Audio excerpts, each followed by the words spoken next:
ஸ்தோத்திரம் ஸ்தோத்திரம் ஸ்தோத்திரம். நன்றி செலுத்துகிறோம் தகப்பனே. இந்த நல்ல ஒரு மாலை வேலைக்காக உம்மை துதிக்கிறோம், மகிமைப்படுத்துகிறோம் தகப்பனே. வரை தடைப்படுகிற ஆத்துமாக்களை நீரே அழைத்து கொண்டு வாருங்க. போராட்டத்திலையும் சரீர சோர்வுகளையும் உபத்திரங்களையும் நீரே மாற்றி போடுங்க. இரத்த கோட்டைகளை மறைத்து கொள்ளுங்க தகப்பனே. நீரே காரியத்தை நடத்துங்க. உங்களுடைய சுத்த கிருபையில மறைத்து காத்துக்கொள்ளுங்க. பிதா குமாரன் பரிசுத்த நாமத்தினாலே ஜெபங்களும் ஜீவனுள்ள எங்கள் பரம தகப்பனே. ஆமேன் ஆமேன். கர்த்தராகிய இயேசு கிறிஸ்துவின் நாமத்தினாலே உங்கள் ஒவ்வொருக்கும் வாழ்த்துரை சொல்லிக் கொள்கிறோம். இன்னைக்கு நம்ம கர்த்தருடைய வார்த்தையை தியானிக்க போகிறோம். ஆவியானவர் நம்மளோடு இடைபடுவாராக. ஹல்லேலூயா, ஸ்தோத்திரம். இந்த செய்திகளை ஆன்லைனில் கேட்கிறவர்களையும் தேவ கிருபை சூழ்ந்து கொள்ளட்டும். பிதாதாமே பரிசுத்த ஆவியானவராகவும் தன்னுடைய சொந்த குமாரனை கொடுத்து அவருடைய விலையேறப்பட்ட இரத்தத்தினாலே நம்முடைய நித்தியத்திற்கு போகும்படியாக இன்று வரையிலும் அவர் பிதாவின் வலது பட்சத்திலே நமக்காய் பரிந்து பேசுகிறவராய் இருக்கிறார். அவருடைய நாமம் துதிக்கப்படுவதாக. சகல துதியும் கனமும் மகிமையும் அவர் ஒருவருக்கே செலுத்துகிறோம். நீரே காரியத்தை நடத்துங்க. எங்கள் ஆண்டவரும் இரட்சகருமாய் இயேசு கிறிஸ்துவின் நாமத்தில் ஜெபங்களும் ஜீவனுள்ள பரம தகப்பனே. ஆமேன் ஆமேன் ஆமேன். We are warm welcome to everyone in the glorious name of our Lord Jesus Christ. இயேசு கிறிஸ்துவின் இனிதான நாமத்தினாலே இந்த கூடுகையில கலந்து கொள்கிறவர்களையும் இந்த வார்த்தைகளை ஆன்லைனில் கேட்கிறவர்களையும் கர்த்தர் திடப்படுத்துவாராக. ஹல்லேலூயா, ஸ்தோத்திரம். இன்னைக்கு நம்ம கர்த்தருடைய வார்த்தை எதை குறித்து தியானிக்க போகிறோம்னா, பவுல் அகரிப்பு ராஜாவிட்ட சொல்ற ஒரு வார்த்தை என்னன்னா, நான் அந்த பரம தரிசனத்திற்கு கீழ்ப்படியாதவனாய் இருக்கவில்லை. ஹல்லேலூயா, ஸ்தோத்திரம். The obedience, disobedience வேற, obedience வேற. அவர் என்ன சொல்றனா, I am not disobedience unto the heavenly vision. கர்த்தர் கொடுக்கிற அந்த தரிசனத்திற்கு நான் கீழ்ப்படியாதவனாய் இருக்கவில்லை. ஹல்லேலூயா. இன்று கர்த்தருடைய வார்த்தையை நம்ம எப்படி எடுத்துக்க போகிறோம்? கோணலானவர்களாகவும் திரித்து பேசுகிறவர்களாகவும் விவாதிக்கிறவர்களாகவும் துர்க்குணத்துள்ளவர்களாகவும் பரிசுத்த ஆவிக்கும் தேவனுடைய திட்டத்திற்கும் விரோதமாய் பேசுகிற அநேக ஆவிகள் அன்றைய காலகட்டத்திலே எழும்பிக்கிட்டு இருந்துச்சு. கர்த்தர் வரப்போகிறார், நியாய தீர்ப்பு உண்டாக போகிறது என்பதை பிசாசு நன்கு அறிந்ததனால் கலைகளை விதைத்துக் கொண்டே இருக்கிறான். ஸ்தோத்திரம். இப்போ பவுல் சொல்றாரு, நான் அந்த பரம தரிசனத்திற்கு கீழ்ப்படியாதவனாய் இருக்கவில்லை அப்படின்னு சொல்லிட்டு அந்த பரம தரிசனத்தை குறித்து அகரிப்பு ராஜாட்ட பவுல் எப்படி சொன்னார் அப்படிங்கிற விஷயத்தை நம்ம தியானிக்க போகிறோம். ஹல்லேலூயா, ஸ்தோத்திரம். கடந்த வாரங்கள்ல பார்த்தோம், வேதத்துல பவுலை குறித்து அவர் ரட்சிப்பை குறித்து எழுதப்பட்ட விஷயங்கள் அநேகமா இருக்கலாம். ஆனால் பவுலே தன்னுடைய சாட்சியை தெளிவும் திஷ்டாந்தமுமாய் ஒரு ராஜாவிட்ட, அகரிப்பு ராஜாவிட்ட பிடிச்சு கொண்டு போய் விட்ட உடனே அந்த அகரிப்பு ராஜா கிட்ட சொல்ற விஷயம் என்னன்னா, அதை கடந்த வாரங்கள்ல பார்த்தோம். ஸ்தோத்திரம். அப்போஸ்தலருக்கு எழுதின புஸ்தகம் 26ஆம் அதிகாரம் 13 16 வசனம் வரைக்கும் நம்ம போன வாரம் எடுத்த கர்த்தருடைய வார்த்தையில 16ஆம் வசனத்துல நம்ம தியானிச்சோம். இப்பொழுது நீ எழுந்து காலூன்றி நில், நீ கண்டவைகளையும் நான் உனக்கு தரிசனமாக்கி காண்பிக்க போகிறவர்களையும் குறித்து உன்னை ஊழியக்காரனாகவும் சாட்சியாகவும் ஏற்படுத்துகிறதற்காக உனக்கு தரிசனமானேன். ஹல்லேலூயா. ஒரு தரிசனம், தேவ தரிசனம் எந்த சூழ்நிலையில எப்படி கொடுக்கப்படும், கர்த்தர் தேவ மனுஷனை எப்படி தேர்ந்தெடுப்பாருங்கிறத யாராலையும் ப்ரிடிக்ட் பண்ணவே முடியாது. ஸ்தோத்திரம். அநியாயத்திலும் சேற்றிலும் உபத்திரவத்திலும் விக்கிரகத்திலும் விபச்சாரத்திலும் உலகத்தின் பாவத்தினால் கரைப்பட்டவர்களாய் திரிந்தவர்களை கர்த்தர் என்ன பண்றாருன்னா, சேற்றில் இருந்தவர்களை தூக்கி எடுத்து பிரபுக்களோடும் ராஜாக்களோடும் உட்கார செய்கிறார். இப்ப இந்த இடத்துல இந்த அகரிப்பு ராஜாட்ட போய் பிடிச்சிட்டு போய் சவுலை விட்ட உடனே சவுல் சொன்ன சாட்சியை குறித்து தான் நம்ம போன வாரங்களை பார்த்தோம். 13ஆம் வசனத்தில் அவர் சொல்கிறார், அப்போஸ்தலருக்கு எழுதின புஸ்தகம் 26:13 மத்தியான வேளையில் எங்க போறாருன்னா, அவர் கடிதத்தை ஜெருசலேமிலிருந்து வாங்கிட்டு தமஸ்குவுக்கு பிரயாணம் பண்ணி போகிறார். அவர் பிரயாணம் பண்ணிக்கிட்டு இருக்கிற வேலையில தான் அந்த மத்தியான வேலையில ராஜா சொல்றாரு, ராஜாவே நான் வழியிலே சூரியனுடைய பிரகாசத்திலும். Just imagine in yourself. நீங்க கொஞ்சம் யோசிச்சு பாருங்க, கொஞ்சம் சிந்திச்சு பாருங்க. மத்தியான வேலையில நம்ம மேலே எடுத்து சூரியனை பார்க்கணும்னாலே கண்ணு எவ்வளவு கூசும். சுட்டெரிக்கிற வெயில், வெயிலின் அகோரம். அவர்கள் ஜெருசலேமிலிருந்து தமஸ்குக்கு போற பிரயாணம் பாலைவனங்கள் இருந்ததான் இருக்குது. அரபு தேசத்துல எல்லாமே பாலைவனங்கள் தான் அதிகம். அப்ப அந்த பாலைவனத்துல எவ்வளவு வெளிச்சம் இருக்கும், எவ்வளவு எரிச்சல் இருக்கும், எவ்வளவு வெப்பம் அதிகமா இருந்திருக்கும். அப்படிப்பட்ட சூழ்நிலையில அவர் சொல்றாரு, நான் வழியிலே சூரியனுடைய பிரகாசத்திலும். ஸ்தோத்திரம். பிரகாசம், நிறைய பிரகாசங்கள் இருக்கு உலகத்துல. இருளை போக்குறதுக்காக மனுஷன் தாமஸ் ஆல்வா எடிசன் ஒரு வெளிச்சத்தை கண்டுபிடித்தார். அதுலதான் நம்ம இன்னைக்கு யூஸ் பண்ணிட்டு இருக்கோம் லைட் எல்லாமே. ஸ்தோத்திரம். மனுஷன் கண்டுபிடிப்புகளே நம்ம கண்களை கூசுற அளவுக்கு செய்துன்னா லேசர் லைட்டை பார்த்தா கண்ணு பீஸ் ஆயிரும். ஸ்தோத்திரம். படைத்த நமக்கே இப்படின்னா, ஸ்தோத்திரம், படைப்பாளி ஆனவர் ஒரு பெரிய வெளிச்சத்தை யார் மேல? சவுல் மேல் வீச செய்கிறார். அவர் சொல்றாரு, வழியில சூரியனுடைய பிரகாசத்திலும் அதிகமான ஒளி வானத்திலிருந்து என்னையும் என்னோட கூட பிரயாணம் பண்ணினவர்களையும் சுற்றி பிரகாசிக்க கண்டேன்.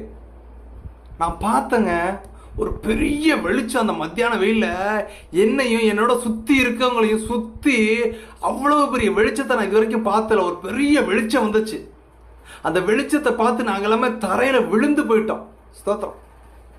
வெளிச்சத்தை பார்த்து யார் தரையில விழுவாங்க?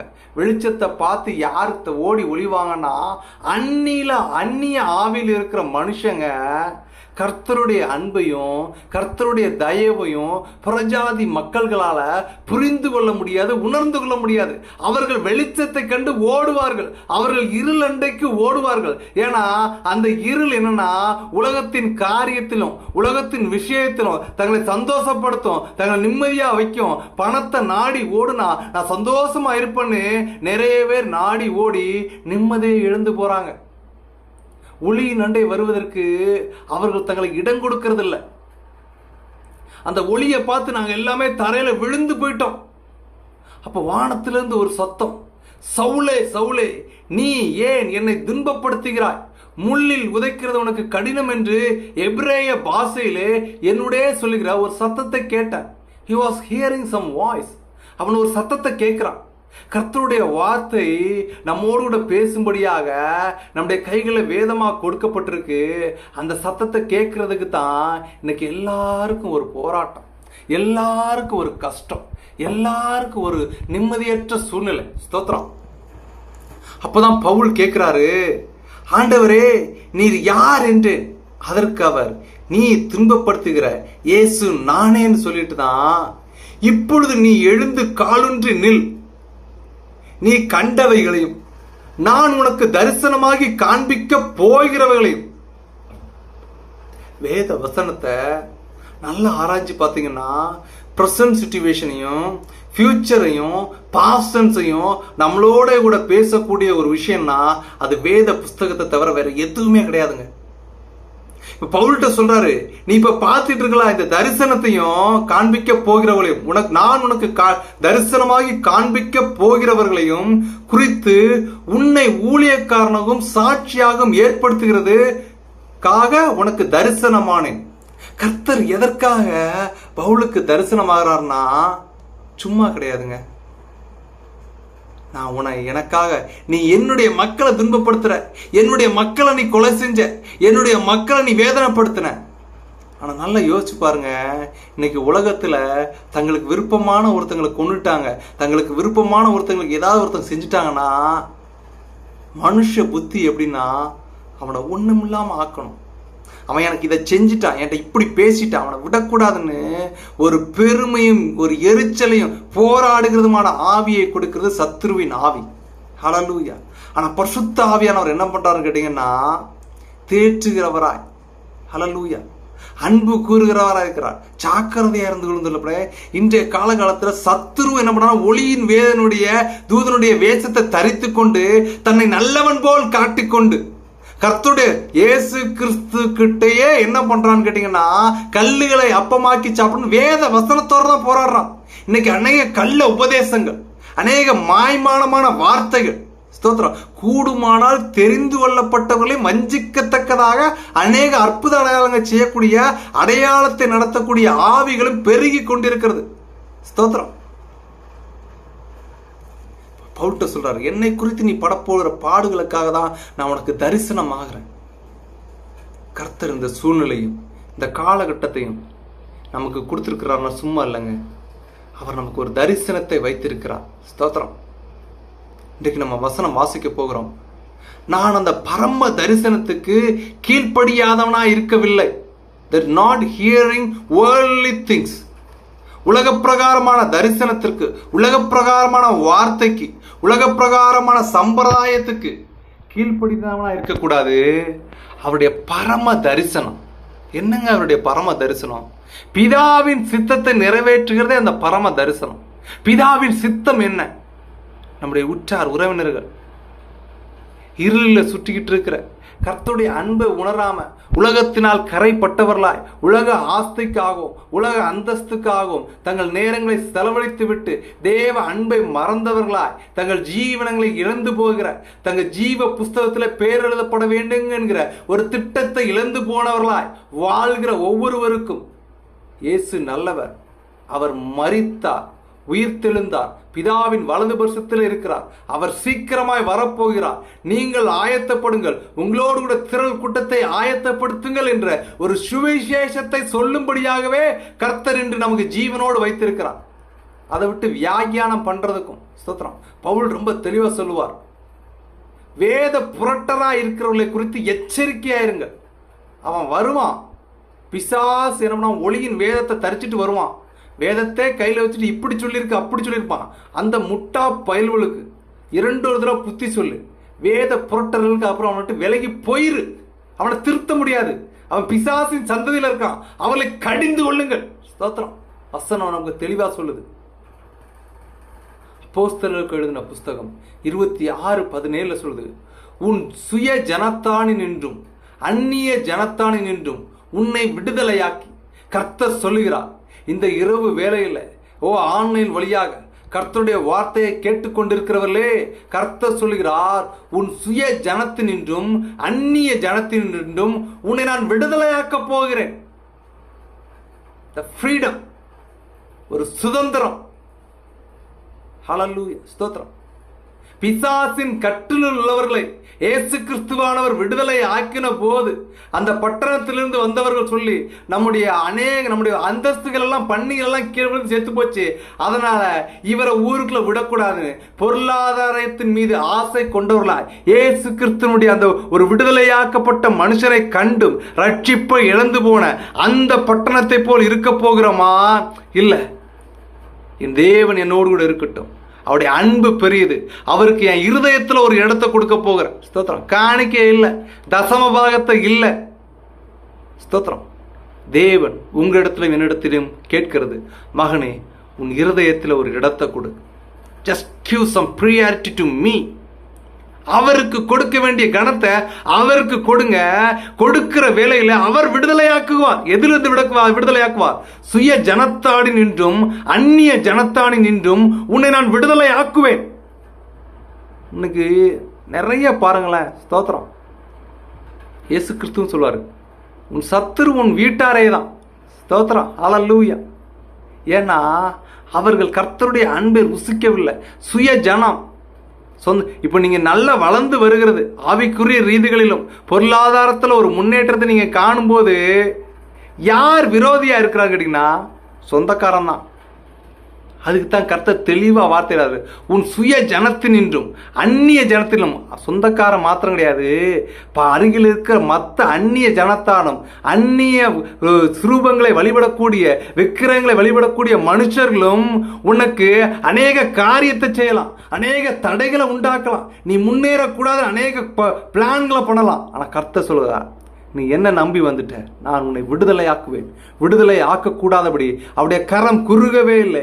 ஓ, நம்மளை பலப்படுத்தக்கூடாதபடி அவருடைய பலன் நம்மளோடு இடைவிடாதபடியாய் நாம் தான் விலகி போகிறோமே தவிர அவர் கேட்கிறார், எப்பொழுது என் பிள்ளை என்கிட்ட வரும்? என்னை பார்த்து ஒரு வார்த்தை கேட்க மாட்டானா? என்னை பார்த்து எனக்கு இதை செய்யுங்கன்னு அவங்க ஒரு ரெக்வெஸ்ட் பண்ண மாட்டானா? கர்த்தர் ஒரு எதிர்பார்ப்போடு இருக்கிறார். தேவ பிள்ளை விடுதலை ஆக்கணும், போராட்டத்திலிருந்து விடுதலை ஆக்கணும், கட்டுகளிலிருந்து விடுதலை ஆக்கணும். மரித்தவனை உயிரோடு எழுப்பினார் கர்த்தர். 3 பேரை உயிரோடு எழுப்பினார். ஸ்தோத்திரம். லாசரு நாயின் விதவையினுடைய மகன், யவீரு என்னும் ஜப வீட்டு தலைவனுடைய மகள், மரித்தவர்களை மரண கட்டுகளிலிருந்து விடுதலை ஆக்கினார். பெரும்பாடுள்ள உதிரப்போக்கினால் தன்னுடைய ஆஸ்திகளை எல்லாம் செலவழித்து போன அந்த ஸ்திரீயை கர்த்தருடைய வஸ்திரத்தை தொட்டும் போது அவளுக்குள்ள பெரும்பாடுகளிலிருந்து, அந்த உதிரப்போக்குகளிலிருந்து ஒரு விடுதலை கர்த்தர் பகிர்ந்து கொடுத்த தேவன் சொல்கிறார், இந்த கூடுகளை வந்திருக்கிற உங்களுக்கும் எனக்கும் ஒரு விடுதலை பகிர்ந்து கொடுக்கிறது அவராலே அன்றி வேற ஒருத்தராலும் கூடாது. ஸ்தோத்திரம். ஹல்லேலூயா. விடுதலை ஆக்க கூடாதபடிக்கு அவருடைய கரம் குறுகவே இல்லைங்க. தாவீது பாவம் பண்ணிட்டான். ஸ்தோத்திரம். உரியாவின் மனைவியை இச்சிட்டான். உரியாவை போருக்கு அனுப்பி கொன்னுட்டான். எல்லா காரியத்தையும் கர்த்தருக்கு விரோதமா துணிகரமா செஞ்சான்னு ஊர் உலகம் அந்த காலத்தை பேசிக்கிட்டு இருக்க வேலையில அவன் ஊர் உலகத்தை பார்க்கலங்க. நான் செஞ்சது தப்புதான். What they are speaking, what they are murmuring, அவர்கள் ராஜாவாகி என்னை குறித்து எவ்வளவு முறுமுறுத்து தப்பா பேசி அப்படி சொன்னாலும் நான் செஞ்சது தப்பு. என் தவறை நான் என் தேவனோடு கூட ஒப்புரவாக்குவேன். என் தவறை என் தேவனோடு கூட நான் ஒப்புரவாக்கி என் படுக்கையில என் கண்ணீரை சிந்தி அவர் பக்கமா திரும்புவனே. அவன் தேவனோடு ஒப்புரவானான். அதனால தான் கர்த்தர் கொடுத்தாரு, தாவீதினுடைய சந்ததியில எனக்கு ஒரு வித்தை உருவாக்குவேன், அவனுடைய சந்ததியில ராஜா இல்லாம போகாது. வசனம் ரொம்ப தெளிவா சொல்லுது, நீ வேதத்தை மறந்தனா நான் உன்னையும் உன் பிள்ளைகளையும் மறந்து போடுவேன். அசால்ட்டா இருக்கு, சிரிப்பா இருக்கு, இன்னைக்கு நிறைய பேருக்கு நக்கலா இருக்கு. ஸ்தோத்திரம். நீங்க செய்கிற காரியம் கர்த்தரை பற்றி கொள்ளாமல், கர்த்தருடைய அன்பை ருசிக்காமல், அவரை சார்ந்து இல்லைனா, நான் வாழ்ந்தேன், நான் ஆண்டேன், நான் மண்ணுக்குள்ள போயிருவேன்னு நினைச்சேன்னா உன்னோட போகாது, உன் சந்ததியும் அது வேற இருக்கும். அதனால தான் பிசாசு கட்டி வைக்கிறான். ஸ்தோத்திரம். அப்போஸ்தலருக்கு எழுதின புஸ்தகம் 26ஆம் அதிகாரம் 18ஆம் வசனம் சொல்லுகிறது, அவர்களை என்னை பற்றும் விசுவாசத்தினாலே பாவ மன்னிப்பையும் பரிசுத்தமாக்கப்பட்டவர்களுக்குரிய சுதந்திரத்தையும் பெற்றுக்கொள்ளும்படியாக அவர்கள் இருளை விட்டு ஒளியினிடத்திற்கும் சாத்தானுடைய அதிகாரத்தை விட்டு தேவனிடத்திற்கும் திரும்பும்படிக்கு நீ அவருடைய கண்களை திறக்கும் பொருட்டு இப்பொழுது உன்னை அவரிடத்திற்கு அனுப்புகிறேன் என்றார். அகரிப்பு ராஜாட்ட பவுல் சொல்றாரு, என்னை உண்டாக்கின அந்த தரிசனத்தை கொடுத்த அந்த நசரனாகிய இயேசு கிறிஸ்து சொன்னது என்னன்னா, அவரை பற்றுகிற விசுவாசத்திலையும் பாவ மன்னிப்பையும் பரிசுத்தமாக்கப்பட்ட சுதந்திரத்தையும் பெற்றுக்கொள்ளும்படியாக, ரட்சிப்பை அவர்களுக்கு இலவசமாக கொடுக்கும்படியாக, அந்த மனுஷங்க எல்லாம் இருள் இருக்கிறாங்க, அவங்கள ஒளியினிடத்துல கொண்டு வர்றதுக்கும் சாத்தானுடைய அதிகாரத்தை விட்டு தேவனிடத்துக்கு திரும்பும்படிக்கும் நீ அவருடைய கண்களை திறக்கும்படி இப்பொழுது உன்னை அவர்களிடத்திற்கு அனுப்புகிறேன் என்றார். ஸ்தோத்திரம். கண்களை திறக்கணும்னா,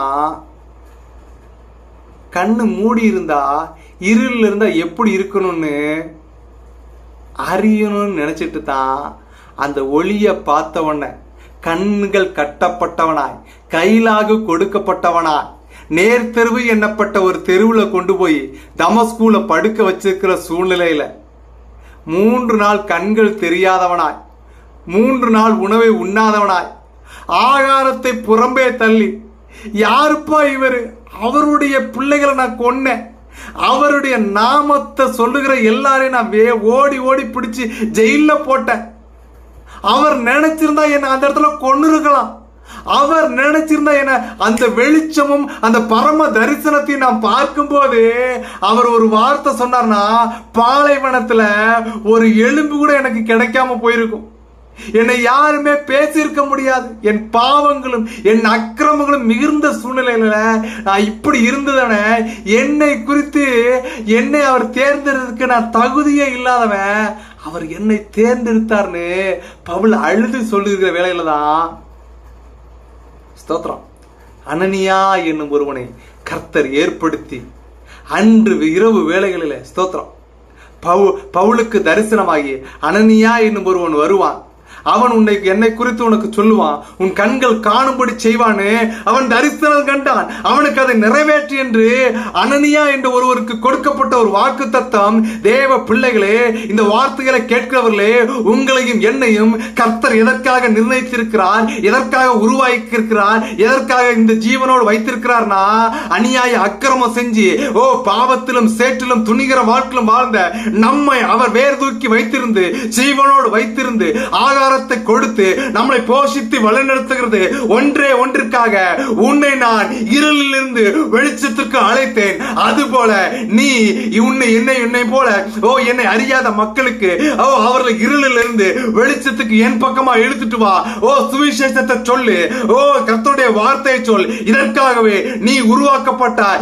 நீயும் நானும் மரிக்காமல் ஜீவனோடு இருக்கிறது பவுலுக்கு கொடுக்கப்பட்ட அந்த பரம தரிசனத்திற்கு கீழ்ப்படியாமல் இருக்கக்கூடாதபடியாக கர்த்தர் நம்மை அழைக்கிறார். அப்பதான் பவுல் சொல்லுகிறான், ஸ்தோத்திரம், அப்போஸ்தலர் 26:19, ஆகையால் அகரிப்பு ராஜாவே, நான் அந்த பரம தரிசனத்திற்கு கீழ்ப்படியாதவனாய் இருக்கவில்லை. இன்னைக்கு நம்மள எத்தனை பேர் கர்த்தருடைய வார்த்தை காதுகளிலும் செவிகளிலும் தூங்குகிற வேளைகளிலும் தட்டி எழுப்பி சில காரியத்தை குறித்தும் சில தவறான காதலை குறித்தும் உலகத்தில் நடக்கிற பாவங்களை குறித்தும் எச்சரிக்கிற வேளைகளே அதை கடிந்து கொள்ளாமல் சிறப்பின் வாசலை ஜெபிக்காமல் என் இஷ்டத்துக்கு போவன்னு ஜீவிக்கிறோமா? அவனவன் தன்னைத்தான் ஆராய்ந்து அறிய கடவன். உன் கண்ணில இருக்கிற உத்தரத்தை உணராமல் உன் சகோதரன் கண்ணில் இருக்கிற துரும்பை பார்க்கிறது என்ன? அவருடைய பரம தரிசனத்திற்கு கீழ்ப்படிய போறோமா இல்லையா? அப்போஸ்தலர் 26:20 சொல்றாரு, முன்பு தமஸ்குவிலும் எருசலேமிலும் யூதயா தேசம் எங்கும் உள்ளவர்களிடத்திலும் பின்பு புறஜாதியிடத்திலும் நான் போய் அவர்கள் தேவனிடத்திற்கு மனம் திரும்பி குணப்படவும் மனம் திரும்புதலுக்கேற்ற கிரியை செய்ய வேண்டும் என்று அறிவித்தேன். I was sharing the gospel. நான் முதல்ல என்ன பண்ணனா, ரட்சிப்பு நான் எங்க பெற்றுக்கொண்டேன்னா தமஸ்குல நான் பெற்றுக்கொண்டேன். பவுல் சொல்றாரு, பெற்றுக்கொண்டவங்க நான் சும்மா இருக்கல, தமஸ்குவிலே என்னுடைய சுவிசேஷத்தை அறிஞ ஆரம்பிச்சிட்டேன்.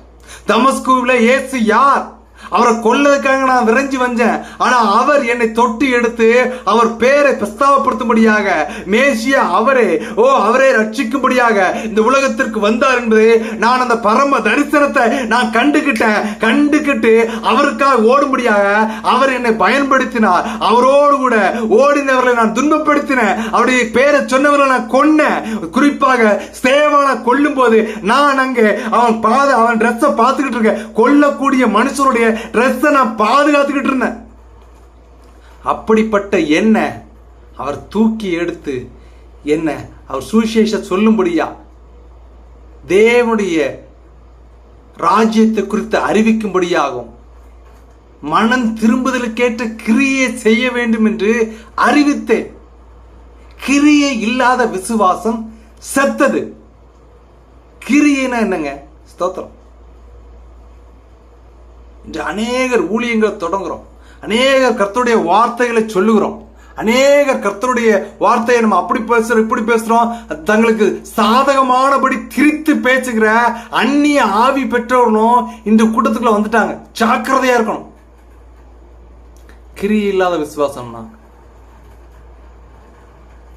கர்த்தர் ஊழியக்காரர்களுக்கு தசம பாகத்தை கொண்டு போஷிக்கிற வேலையில, காணிக்கைகளை கொண்டு போஷிக்கிற வேலையில நான் மட்டும் சுகபோகமா இருக்கணும், நான் மட்டும் தின்னு கொழுத்து இருக்கணும், என் சபைக்கு கணவன் இல்லாம ஆதரவு இல்லாம அன்றன்று சாப்பாட்டுக்கு வழி இல்லாத அந்த மக்களுக்கு தேற்றுதற்கூடிய ஒரு வசனத்தை சொல்லி, எனக்கு தேவைக்கு அதிகமா இருக்கிற விஷயத்துல ஆடம்பரமா வாழாம அதை எடுத்து அந்த மக்களுக்கு கொடுத்து கிரியை செய்து அவர்களை தேவன் பக்கமாய் திருப்பி நடத்தணும்னு நினைக்கிறோமான்னா இல்லைங்க.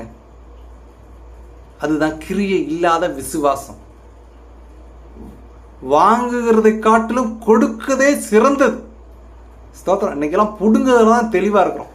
அதான் கிரியை இல்லாத விசுவாசம் செத்தது. வார்த்தையை சொல்லுவாங்க, எல்லாம் பண்ணுவாங்க, பிரசங்கம் பண்ணுவாங்க, கேட்கறதுக்கு அவ்வளவு அருமையா இருக்கும். ஆனா கிரியை இருக்காது. தங்களுடைய கிரியை மூலமா தான் நம்ம ரட்சிப்பை தேவனிடத்தில் எடுக்க முடியுங்க. நான் இதை செஞ்சேன் அதை செஞ்சேன்னு பீத்துறதுல இல்லை. ஸ்தோத்திரம். பெருமை பேசுறதுல இல்லை. உன் வலது கை கொடுக்கிறது உன் இடது கைக்கு தெரியாது இருக்கட்டும் வேதம் சொல்லுது. ஆனா இன்னைக்கு எப்படி கொடுக்கும் போதே நம்ம போட்டோ எடுத்து அப்லோடு. ஸ்தோத்திரம். எப்படியாவது இதை வச்சு ஒரு ஆதாயம் பெற்றுக்கொள்ளலாமான். ஸ்தோத்திரம். ஜாக்கிரதையா இருக்கணுங்க. கிரியை செய்கிறத பில்டப் பண்ணவே கூடாது. அது அப்படி பண்ணும்போது நமக்கு வரக்கூடிய காரியத்தை பிசாசு தடை பண்ணிடுவான். உலகத்தான போல ஒத்த வேஷம் தெரியாதபடியாய் ஜாக்கிரதையா இருந்து கொள்ளணும். ஸ்தோத்திரம். அப்போஸ்தலர் 26:21 சொல்றாரு, எது நிமித்தமே நான் இயேசு கிறிஸ்துவை குறித்தும் அவருடைய பரம தரிசனத்துக்கு கீழ்ப்படியாதனா இருக்கவில்லை, அவர் விரும்புகிறத செய்யும்படியாக அவருடைய நாமத்தை நான் பிரஸ்தாவப்படுத்த ஆரம்பிச்சேன். யாருக்கு? யூதர்களுக்கும், தமஸ்குல இருந்தவர்களுக்கும், எருசலேமில் இருந்தவர்களுக்கும். அது மாத்திரம் கிடையாது, புற ஜாதி இடத்துல நான் போய் இயேசு கிறிஸ்துவை பத்தி நான் சொல்லும்படியாக ஓட ஆரம்பிச்சுட்டேன். இதுக்காகத்தாங்க என்னை பிடிச்சு கொண்டு வந்து இது நிமித்தமே சொல்றாரு. பவுல் சொல்றாரு, எது நிமித்தமே? சுவிசேஷத்தை சொல்றது நிமித்தமாக. இயேசு வரப்போகிறார், மரித்து உயிர்த்தெழுந்தார், பிதாவினிடத்திலே அவர் பரிந்து பேசுகிறார், அவர் நம்முடைய பாவங்களுக்காக மரித்தார். தீர்க்கதரிசியின் மூலமாக சொல்லப்பட்டது இவர்தான் என்கிற மெய்யான ரட்சிப்பை குறித்து நான் அறிவிக்கிறது நிமித்தமே இந்த யூதர்கள் என்ன பண்ணாங்கன்னா, இது நிமித்தமே யூதர்கள் தேவாலயத்தில் என்னை பிடித்து கொலை செய்ய பிரயத்தனம் பண்ணினார்கள். தேவ வசனத்தையும் கர்த்தருடைய வார்த்தையும் நம்ம சொல்லுகிற வேளையில் நமக்கு போராட்டம் வருகிறது, உபத்திரவம் வருகிறது, சரீர சோர்வுகள் வருகிறதுனா சந்தோஷப்படு தேவ பிள்ளையே.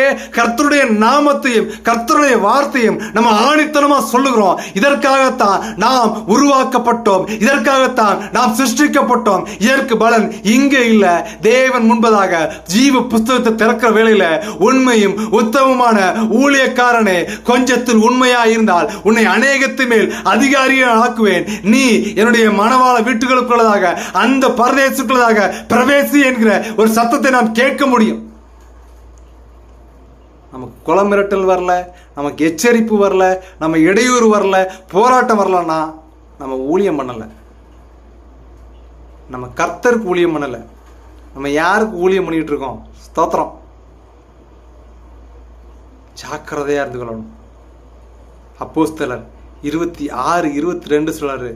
பவுல் சொல்றாரு, ஆனாலும் தேவ அனுக்கிரகம் பெற்று இன்னைக்கு நீங்களும் நானும் தேவ வசனத்தை சாட்சியாகும் மற்றவர்களுக்கு ஸ்தோத்திரம் சுவிசேஷமாகும் பிரசங்கிக்கிற நாம உயிரோடு இருக்கிறதுக்கு ஒரே ஒரு காரணம்னா அவருடைய அனுக்கிரகம், தேவ அனுக்கிரகம் பெற்றதுனால தான் நம்ம இன்னைக்கு ஜீவனோடு இருக்கிறோம். நான் இந்நாள் வரைக்கும் சிறியோருக்கும் பெரியோருக்கும் சாட்சி கூறி வருகிறேன். He was sharing the testimony. எதற்காக என்ன கொல்ல வராங்கன்னா அவருடைய அன்பையும் அவருடைய அரவணைப்பையும் இயேசு கிறிஸ்துவின் ரத்தம் சகல பாவங்களையும் நீக்கி நம்மை சுத்திகரிக்கும் என்கிற இந்த வார்த்தையை பிரசங்கித்தது நிமித்தமாகவே அவர்கள் என்னை கொலை செய்ய பிளான் பண்ணாங்க. கடைசியான வசனம் அப்போஸ்தலர் 26:23 தீர்க்கதரிசிகளும் மோசேயும் முன்னமே சொல்லியிருந்தபடி இயேசு கிறிஸ்துவினுடைய வருகையை குறித்தும் அவர் பிறக்கிற சூழ்நிலைகள் குறித்தும் ஏசாயா தீர்க்கதரிசி சொல்லுகிறார். அவருடைய கர்த்தத்துவமே கர்த்தத்துவம். ஹல்லேலூயா, ஸ்தோத்திரம். எரேமியா தீர்க்கதரிசி சொல்லியிருக்கிறார். ஹல்லேலூயா. ஆமோஸ் தீர்க்கதரிசி சொல்லியிருக்கிறார். மோசேயும் சொல்லியிருக்கிறார் மேசியா வருவார் என்று. அவர் வந்தாய்விட்டது. அவர் மரித்து உயிரோடு எழுந்து விட்டார். தேவ சந்நிதியில் இருக்கிறார். அந்த பரம தரிசனத்தை பார்த்துட்டு நான் கீழ்ப்படியாம எப்படி இருக்க முடியும்?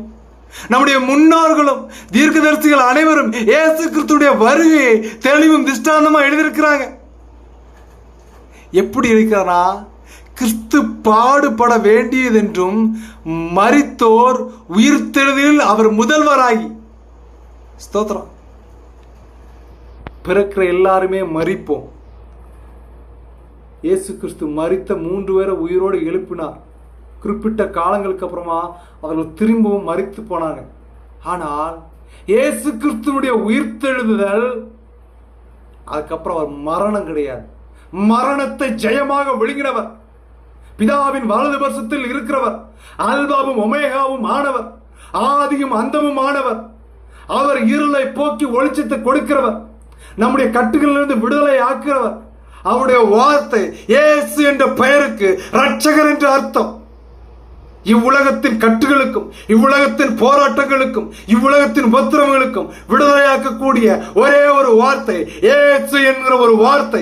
அந்த பிசாசினுடைய கிரிகளை விரட்டும். இயேசு என்கிற வார்த்தை ரட்சிப்பை உண்டாக்கும். இயேசு என்கிற வார்த்தை உங்கள் குடும்பத்துக்குள்ள சமாதானத்தை உண்டாக்கும். இயேசு என்கிற வார்த்தை உனக்கு குழந்தையை கொடுக்கும். இயேசுவை விசுவாசிக்கிறவர்களுக்கு பொருளாதாரத்துல மாறுதல் உண்டாகும். இயேசுவே என்னை காப்பாற்றும் என்கிற ஒரு வார்த்தை மரணத்திலிருந்து விடுதலையாக்கும். இயேசுவே என்னை ரட்சியும், இந்த இக்கட்டுகளிலிருந்து இந்த மரண உபாதத்திலிருந்து விடுதலையாக்க உம்மாலே ஆகும் என்கிற உங்கள் இருதயத்தை திறந்து இயேசுட்ட கேட்கிற ஒரு விசுவாசத்தின் வார்த்தை அந்த காரியத்தை அப்படியே நடக்க செய்யும். ஹல்லேலூயா. அவர் மரித்து உயிர்த்தெழுதலில் அவர் முதல்வராகி. சீஃப் மினிஸ்டர்னா, ஒரு நாட்டுக்கு ஒரு ஸ்டேட்டுக்கு சீஃப் மினிஸ்டர்னா எல்லா கண்ட்ரோலும் அவங்க கையில தான். நமக்கு சீஃப் மினிஸ்டர் யாரு கேட்டீங்கன்னா நம்முடைய இயேசு கிறிஸ்து ஒருவரே. He was the chief minister for us. He is a friend. He is the father. He is our eternal father. சில நாய்களும் பேய்களும் இது எங்க போட்டிருக்கு, இது எங்க எழுதியிருக்கு சொல்லுன்னு சொல்றா. போடா நாய, பிசாசே, வஞ்சகமானவனே, என் அப்பா அவனை எப்படி வேணா கூப்பிடுவேன். அவர் அப்பா பிதாவே என்று அழைக்கப்படும்படியாக புத்திர சுவிகாரத்தை எங்களுக்கு ஈந்திருக்காரா. சில காரியங்களும் சில விஷயங்களும் மறைபொருளா இருக்கும். ஸ்தோத்திரம். மரித்தோர் உயிர்த்தெழுதலில் அவரே முதல்வராய் சுய ஜனங்களுக்கும் அந்நிய ஜனங்களுக்கும் ஒளியை வெளிப்படுத்துகிறவர் என்றும் சொல்லுகிறேனே அன்றி வேறென்றையும் நான் சொல்லுகிறதில்லை என்றான். பவுல் அடிச்சு சொல்றார், இயேசுவை தவிர ரட்சகர் வேற ஒருவர் இல்லை என்கிற நான் அறிந்து கொண்டேன், நான் உணர்ந்து கொண்டேன். அந்த பரம தரிசனத்தை பார்த்ததுக்கு அப்புறமும் நான் கீழ்ப்படியாமல் எப்படி இருக்க முடியும்? அகரிப்பு ராஜாவை என்று ஒரு ராஜாவின் இடத்துல தேவனுக்காய் தேவனுடைய சித்தத்திற்காய் துணிகரமாய் நின்றக்கூடிய ஒரு மனுஷன் இந்த அகரிப்பு ராஜாவிட்ட ஓ ஹல்லேலூயா அவருடைய சாட்சியை சொல்லி அவருடைய வார்த்தைகளை சொல்லி அவருடைய பாடுகளை அவருக்காய் அவருடைய ரட்சிப்பை ஓ ஹல்லேலூயா சுவிசேஷமா அந்த பட்டணத்துல அந்த ராஜாவுக்கு முன்பதாக சாட்சியா சொன்ன ஒரு மனுஷன் தான் பவுல். ஹல்லேலூயா. அப்படிப்பட்ட தேவன் நமக்கு உண்டு தேவ பிள்ளைகளே. இனி வரப்போகிற காலங்களில் நம்ம இதனுடைய தொடர்ச்சியை பார்க்க போகிறோம். அவருடைய பரம தரிசனத்திற்கு நம்ம கீழ்ப்படிய போறோமா இல்லையா? ஹல்லேலூயா. தன்னை தாழ்த்துகிற எவனும் உயர்த்தப்படுவான், உயர்த்துகிற எவனும் தாழ்த்தப்படுவான். ஹல்லேலூயா. ஸ்தோத்திரம். இது நம்மளால் உண்டானதல்ல, இது தேவனுடைய அனுக்கிரகம் தாங்க. ஸ்தோத்திரம்.